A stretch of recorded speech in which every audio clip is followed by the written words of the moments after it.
तशी सही करता, तशी शाई, तसा दौत, तसा टाक वगैरे वगैरे. आणि 364 वर्षामध्ये फक्त 3 इंजिनिअरिंग सायंटिस्टना FRS झालेले आहे. त्यातले 2 आता हयात आहेत, मी आणि माझे गुरु प्रोफेसर श्याम. तर हा मोठा ऑनर आहे. तर मी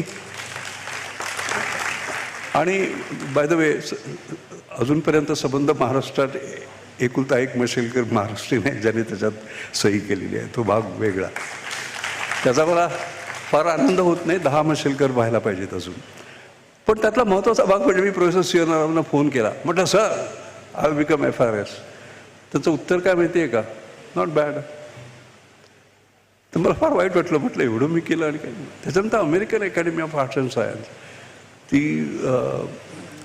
1670 तयार झाली. बेंजामिन फ्रँकलिन, जॉर्ज वॉशिंग्टन आणि त्यानंतर मोठी मोठी लोकं कळलं गेले. नेल्सन मंडेला म्हणा आणि अनेक 200 नोबेल लॉरेट्स वगैरे झाले होते आणि मी 7वा होतो त्याच्यामधला. तर मी म्हटलं आता तरी त्यांना वाटेल की काहीतरी मोठं केलं म्हणून मी त्यांना फोन केला. परत म्हणाले नॉट बॅड.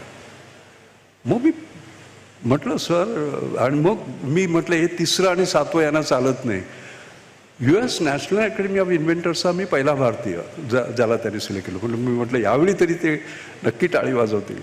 त्यांना फोन केला. ते काय म्हणाले माहिती आहे का? Not bad. तर मग माझं हे गेलं आणि म्हटलं सर मी काय केलं म्हणजे तुम्ही इम्प्रेस व्हाल. तर त्यावेळी त्यांनी सांगितलं तो शेवटचा मंत्र, 10वा मशेलकर मंत्र.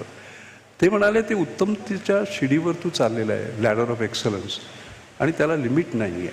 Accepting the limit you put on your self. त्या सीमा तुम्ही ठरवायच्या असतात. ह्याचा अर्थ असा, तुम्ही आयुष्यामध्ये काही जरी मिळालं अल्पसंतुष्ट राहू नका. And say my best is your to come. आणि मग तुम्ही 15 वर्षाचे असाल, 20 वर्षाचे असाल, 70 वर्षाचे असाल, 80 वर्षाचे असाल, तर रोज सकाळी उठून म्हणायला पाहिजे की my best is your to come and today is the day it is going to come. आणि